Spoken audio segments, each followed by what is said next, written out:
A paz do Senhor, sejam bem-vindos a mais uma leitura da Bíblia. E hoje nós vamos ler capítulo 12 e 13 do livro de Mateus. Capítulo 12 e capítulo 13 do livro de Mateus. Capítulo 12: Jesus e o sábado. Poucos dias depois, num sábado, Jesus estava atravessando uma plantação de trigo. Os seus discípulos estavam com fome e por isso começaram a colher espigas e a comer os grãos de trigo. Quando alguns fariseus viram aquilo, disseram a Jesus: Veja, os seus discípulos estão fazendo uma coisa que a nossa lei proíbe fazer no sábado. Então Jesus respondeu: Vocês não leram o que Davi fez quando ele e seus companheiros estavam com fome? Davi entrou na casa de Deus e ele e os seus companheiros comeram os pães oferecidos a Deus, embora isso fosse contra a lei, pois somente os sacerdotes tinham direito de comer esses pães. Ou vocês não leram na lei de Moisés que nos sábados os sacerdotes quebram a lei no templo e não são culpados? Eu afirmo a vocês que o que está aqui é mais importante do que o templo. Se vocês soubessem o que as Escrituras Sagradas querem dizer quando afirmam: Eu quero que as pessoas sejam bondosas e não que me ofereçam sacrifícios de animais. Vocês não condenariam os que não têm culpa, pois o Filho do Homem tem autoridade sobre o sábado. Jesus e o homem da mão aleijada. Jesus saiu dali e foi para uma sinagoga. Estava ali um homem que tinha uma das mãos aleijada. Então, algumas pessoas que queriam acusar Jesus de desobedecer à lei lhe perguntaram: É contra nossa lei curar no sábado? Jesus respondeu: Se um de vocês tiver uma ovelha e no sábado ela cair num buraco, será que ele não vai fazer tudo para tirá-la dali? Pois uma pessoa vale muito mais do que uma ovelha. Portanto, a nossa lei permite ajudar os outros no sábado. E disse para o homem: Estenda a mão. E ele estendeu. E ela sarou e ficou igual à outra. Então os fariseus que estavam ali saíram e começaram a fazer planos para matar Jesus. O servo escolhido de Deus. Quando Jesus soube disso, foi embora dali, e muita gente o seguiu. Ele curou todos os que estavam doentes, e mandou que não contassem nada a ninguém a respeito dele. Isso aconteceu para se cumprir o que o profeta Isaías tinha dito. Disse Deus: Aqui está o meu servo que escolhi, aquele que amo e que dá muita alegria ao meu coração. E porei nele o meu espírito, e ele anunciará o meu julgamento a todos os povos. Não discutirá, nem gritará, nem fará discursos nas ruas. Não esmagará o galho que está quebrado, nem apagará a luz que já está fraca. Ele agirá assim até que a causa da justiça seja vitoriosa. E todos os povos vão pôr nele a sua esperança. O poder de Jesus para expulsar demônios. Então levaram a Jesus um homem que era cego e mudo, porque estava dominado por um demônio. Jesus o curou e ele começou a ver e a falar. A multidão ficou admirada e perguntava: Será que este homem é o filho de Davi? Alguns fariseus ouviram isso e responderam: É Beelzebul, o chefe dos demônios, quem dá poder a este homem para expulsar demônios. Mas Jesus conhecia os pensamentos deles e disse: O país que se divide em grupos que lutam entre si certamente será destruído, e a cidade ou a família que se divide em grupos que lutam entre si também será destruída. Assim, se no reino de Satanás um grupo está combatendo contra outro, isso quer dizer que esse reino já está dividido e logo vai desaparecer. Vocês dizem que eu expulso demônios porque Beelzebul me dá poder para fazer isso. Mas, se é assim, quem dá aos seguidores de vocês o poder para expulsar demônios? Assim, os seus próprios seguidores provam que vocês estão completamente enganados. Na verdade, é pelo poder de Deus que eu expulso demônios, e isso prova que o reino de Deus já chegou até vocês. Ninguém pode entrar na casa de um homem forte e roubar os seus bens sem primeiro amarrá-lo. Somente assim essa pessoa poderá levar as coisas que ele tem em casa. Quem não é a meu favor é contra mim, e quem não me ajuda a juntar está espalhando. Por isso eu afirmo a vocês que as pessoas serão perdoadas por qualquer pecado ou blasfêmia que disser contra Deus. Mas quem blasfemar contra o Espírito Santo não será perdoado. Se alguém disser alguma coisa contra o Filho do Homem, será perdoado, mas quem falar contra o Espírito Santo não será perdoado. nem agora, nem no futuro. A árvore e as suas frutas. Vocês só poderão ter frutas boas se tiverem uma árvore boa. Mas, se tiverem uma árvore que não presta, vocês terão frutos que não prestam. Porque é pela qualidade das frutas que sabemos se uma árvore é boa ou não presta. Ninhada de cobras venenosas, como é que vocês podem dizer coisas boas se são maus? Pois a boca fala do que o coração está cheio. A pessoa boa tira o bem do seu depósito de coisas boas, e a pessoa má tira o mal do seu depósito de coisas más. Eu afirmo a vocês que no dia do juízo cada pessoa vai prestar contas de toda a palavra inútil que falou, porque as suas palavras vão servir para julgar se você é inocente ou culpado. O pedido de um milagre.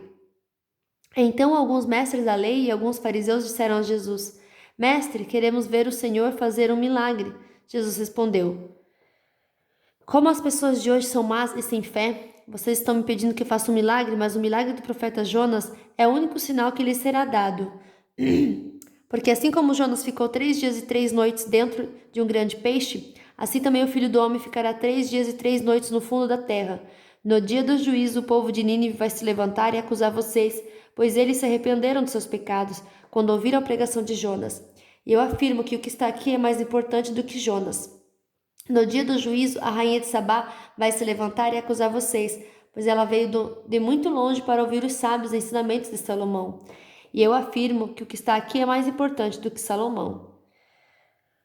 A volta do espírito mau. Jesus continuou: Quando o espírito mau sai de alguém, anda por lugares sem água, procurando onde descansar, mas não encontra. Então diz: Vou voltar para minha casa de onde saí. Aí volta e encontra a casa vazia, limpa e arrumada. Depois sai, vai buscar outros 7 espíritos piores ainda, e todos ficam morando ali. Assim a situação daquela pessoa fica pior do que antes, e isso também acontecerá com essa gente má de hoje. A mãe e os irmãos de Jesus. Quando Jesus ainda estava falando ao povo, a mãe e os irmãos dele chegaram, ficaram do lado de fora e pediram para falar com ele. Então alguém disse a Jesus: Escute, sua mãe e seus irmãos estão lá fora, querem falar com o Senhor. Jesus perguntou: Quem é minha mãe? Quem são meus irmãos? Então apontou para os seus discípulos e disse: Vejam, aqui estão a minha mãe e os meus irmãos. Pois quem faz a vontade do meu Pai, que está no céu, é meu irmão, minha irmã e minha mãe. Capítulo 13. O semeador.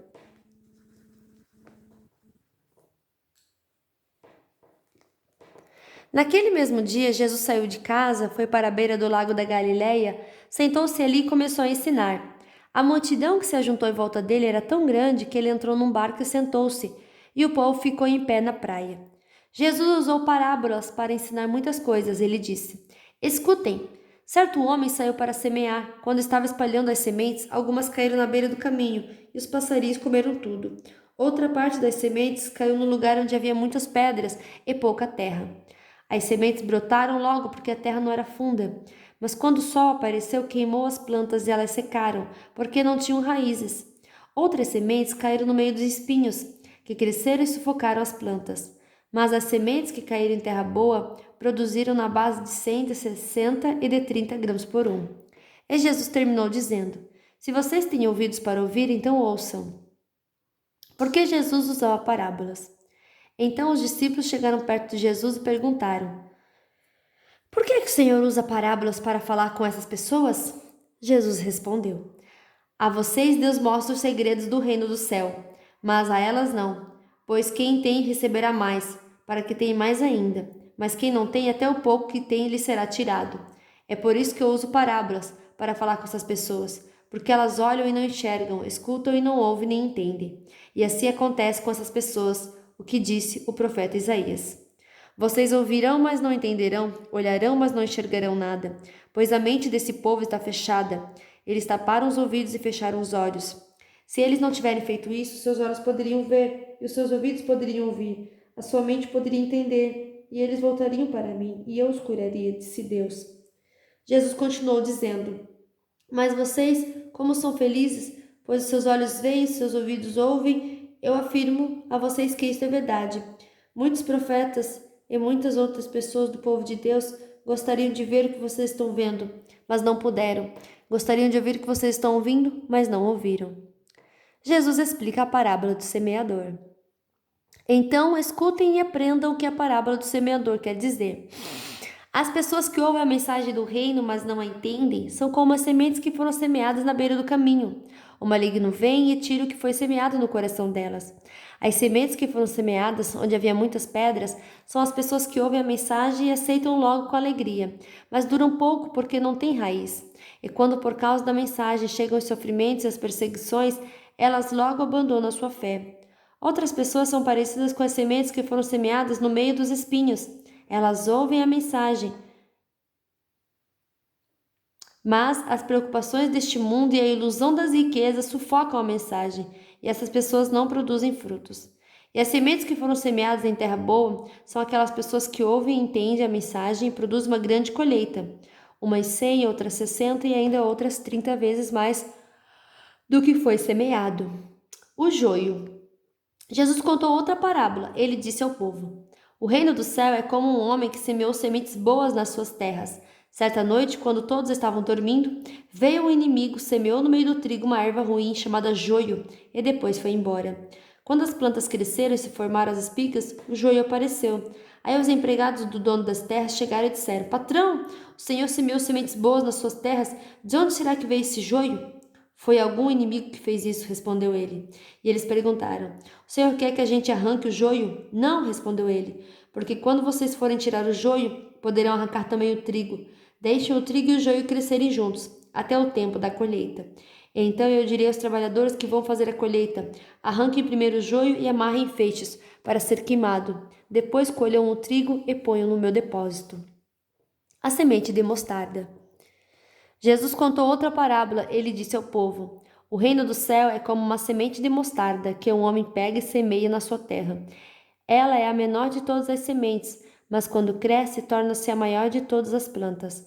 Ela até chega a ser uma árvore, de modo que os passarinhos vêm e fazem ninhos nos seus ramos. O fermento. Jesus contou mais esta parábola para o povo. O reino do céu é como o fermento que uma mulher pega e mistura em 3 medidas de farinha, até que ele se espalha por toda a massa. O uso das parábolas. Jesus usava parábolas para dizer tudo isso ao povo. Ele não dizia nada a eles sem ser por meio de parábolas.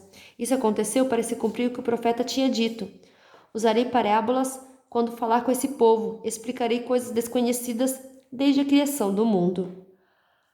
Jesus explica a parábola do joio. Então Jesus deixou a multidão e voltou para casa.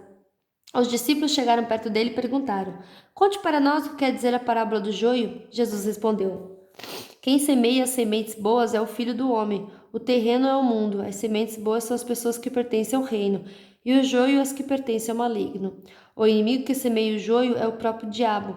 A colheita é o fim dos tempos, e os que fazem a colheita são os anjos. Assim como o joio é ajuntado e jogado no fogo, assim também será no fim dos tempos. O Filho do Homem mandará os seus anjos, e eles ajuntarão e tirarão do seu reino todos os que fazem com que os outros pequem e também todos os que praticam o mal. Depois, os anjos jogarão essas pessoas na fornalha de fogo, onde vão chorar e ranger os dentes de desespero. Então o povo de Deus brilhará como o sol no reino de seu Pai. Se vocês têm ouvidos para ouvir, então ouçam. O tesouro escondido. O reino do céu é como um tesouro escondido num campo que certo homem acha e esconde de novo. Fica tão feliz que vende tudo o que tem e depois volta e compra o campo. A pérola. O reino do céu é também como um comerciante que anda procurando pérolas finas. Quando encontra uma pérola que é mesmo de grande valor, ele vai e vende tudo o que tem e compra a pérola. A rede. O reino do céu é ainda como uma rede que é jogada no lago, ela apanha peixes de todos os tipos. E quando está cheia, os pescadores a arrastam para a praia e sentam para separar os peixes. Os que prestam são postos dentro dos cestos e os que não prestam são jogados fora. No fim dos tempos, também será assim: os anjos sairão e separarão as pessoas más das boas, e jogarão as pessoas más na fornalha de fogo, e ali elas vão chorar e ranger os dentes de desespero. Verdades novas e verdades velhas. Então Jesus perguntou aos discípulos: Vocês entenderam estas coisas? Sim, responderam eles. Jesus disse: Pois isso quer dizer que todo mestre da lei que se torna discípulo no reino do céu é como um pai de família que tira do seu depósito coisas novas e coisas velhas. Jesus em Nazaré. Quando Jesus acabou de contar essas parábolas, saiu dali e voltou para a cidade de Nazaré, onde ele tinha morado.